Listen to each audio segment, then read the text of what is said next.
America आजकल बिल्कुल पागल हुआ है।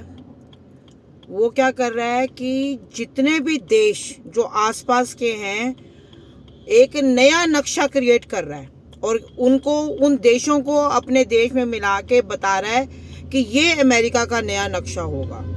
वेनेजुएला के साथ आपने देख लिया उसने क्या किया है। अब वो आजकल क्या है कि ग्रीनलैंड के पीछे पड़ा हुआ है।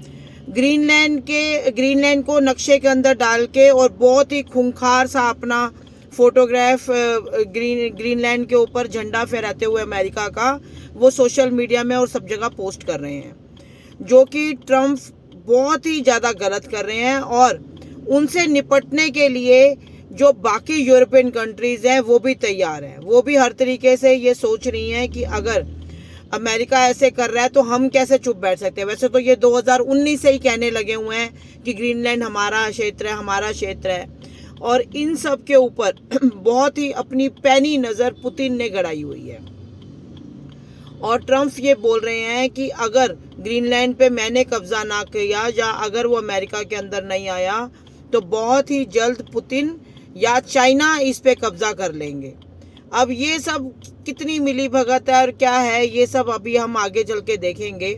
पर डेनमार्क ने भी अपनी इतनी ज़बरदस्त बर्फबारी के अंदर अपने वॉरियर्स भेज दिए हैं वॉर जोन में, हर तरीके से ग्रीनलैंड को सेफगार्ड करने के लिए। और बाकी कंट्रीज़ ने भी धीरे धीरे करके भेजे हैं। जर्मनी ने भेजे हैं, ब्रिटेन ने भेजे हैं, ये सब नीदरलैंड्स ने भेजे हैं, सब अपने सैनिक भेज रहे हैं, ये बताते हुए कि ये सब सैन्य प्रशिक्षण लेने जा रहे हैं, वहाँ पे वो प्रशिक्षण करने जा रहे हैं। पर एक्चुअल बात ये है कि ये लोग सब वार जोन में इसलिए जा रहे हैं क्योंकि अगर अमेरिका वहाँ पे हमला करता है तो उससे निपटने के लिए इनके पास भी कुछ ना कुछ होना चाहिए।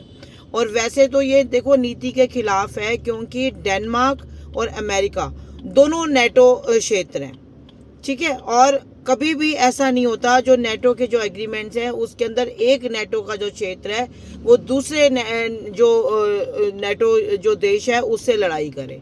हमेशा क्या होता है कि जो कोई और उनके ऊपर अगर हमला करता है तो नेटो के जितने भी देश हैं वो सारे इकट्ठे मिलके उस हमले का सामना करते हैं। पर यहाँ पे तो एक नेटो देश दूसरे नेटो देश से लड़ाई कर रहा है, तो उसमें ऐसा पॉसिबल तो है नहीं। अब ये भगवान जाने, ये ट्रम्प अपनी ही चाल चली जा रहे हैं। अब ये आने वाला टाइम बताएगा कि ये जो अपनी इनकी जो चाल है ये सक्सेसफुल होती है कि ये मुँह की खाते हैं। ये अब आने वाला टाइम ही बताएगा, क्योंकि इन्होंने जो नेटो के सेक्रेटरी हैं उनको भी रवाना कर दिया है वहाँ पे ग्रीनलैंड में, फ्रांस के उनको भी रवाना कर दिया है। इस तरह करके बहुत सारे जो देश इनको लग रहा है कि भाई मेरे उसमें आ सकते हैं, वहाँ से उन्होंने ग्रीनलैंड में कर दिया है। अब आने वाला वक्त बताएगा कि ग्रीनलैंड के साथ क्या होने वाला है।